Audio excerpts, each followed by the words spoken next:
Hello friend, সবাই কেমন আছো? আশা করি সবাই খুব ভালো আছো। আমার আর একটা নতুন ভিডিওতে তোমাদের সবাইকে স্বাগত জানাই। তো দেখো গাছগুলোতে কি সুন্দর সুন্দর ফুল ফুটেছে। তো চলো তোমাদের একটা রেসিপি আজ শেয়ার করি।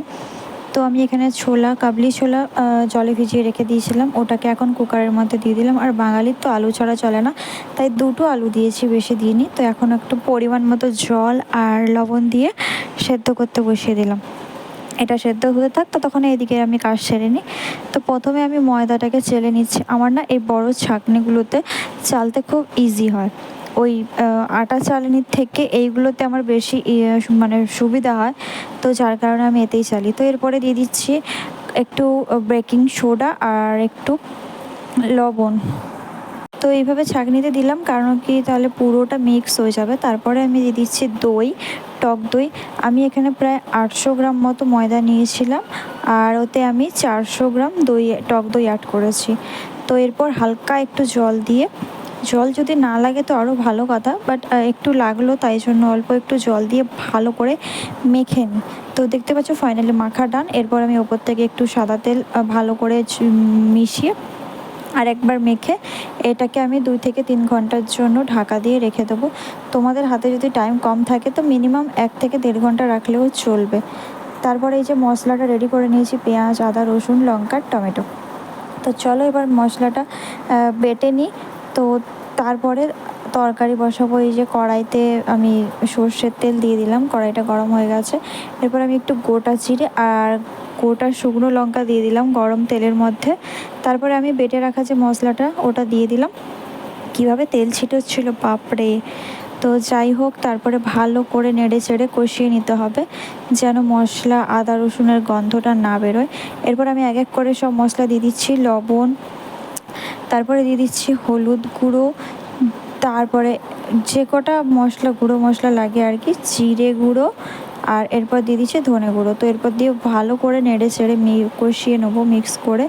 তো যত ভালোভাবে মশলাটা কষানো হবে তরকারিটা কিন্তু তত বেশি টেস্টি হবে। তো যাই হোক, এরপর আমি এর মধ্যে অল্প 1 চামচ মতো চিনি অ্যাড করলাম, জাস্ট নুনের ব্যালেন্সটা ঠিকঠাক রাখার জন্য। তো দেখতেই পাচ্ছ মশলাটা খুব সুন্দরভাবে কষানো হয়ে গেছে এই যে। আর এই যে দেখো সাইড থেকে তেল ছেড়ে দিয়েছে, তার মানে মশলাটা কষানো হয়ে গেছে। এর মধ্যে আমি এরপর অ্যাড করলাম Kashmiri red chilli powder, just কালারের জন্য। লঙ্কা তো আমি কাঁচা লঙ্কা বেটে দিয়েছি। আর এরপর আমি 1 চামচ দুধ দিয়ে দিচ্ছি। তারপরে আবারও ভালো করে কষিয়ে নিচ্ছি নেড়ে চেড়ে একটু।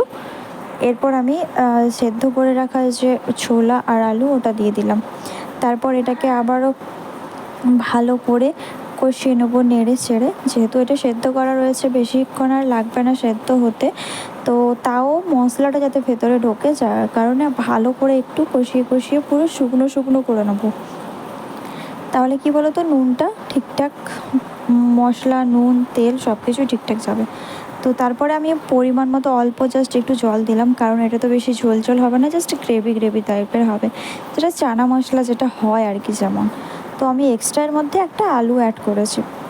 তো এই যে দেখতে পাচ্ছ রেডি। এরপর আমি কাসৌরি মেথিটাকে হাতে ভালো করে একটু ডলে নিলাম, দিয়ে ওপর থেকে ছড়িয়ে দিলাম আর দিয়ে দিলাম চানা মশলা।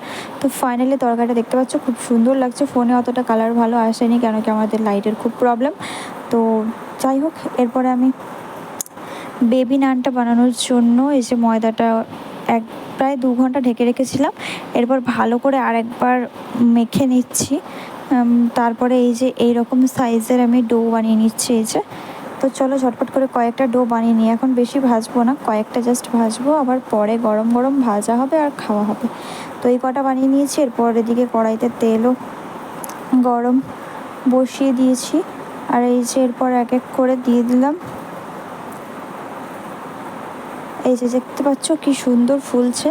তো তোমরা যদি বাড়িতে বানাতে চাও খুবই ইজি, তো বানিয়ে একবার খেতে পারো, খুব ভালো লাগে। অনেকেই খাও, অনেকে আবার পছন্দ করো না।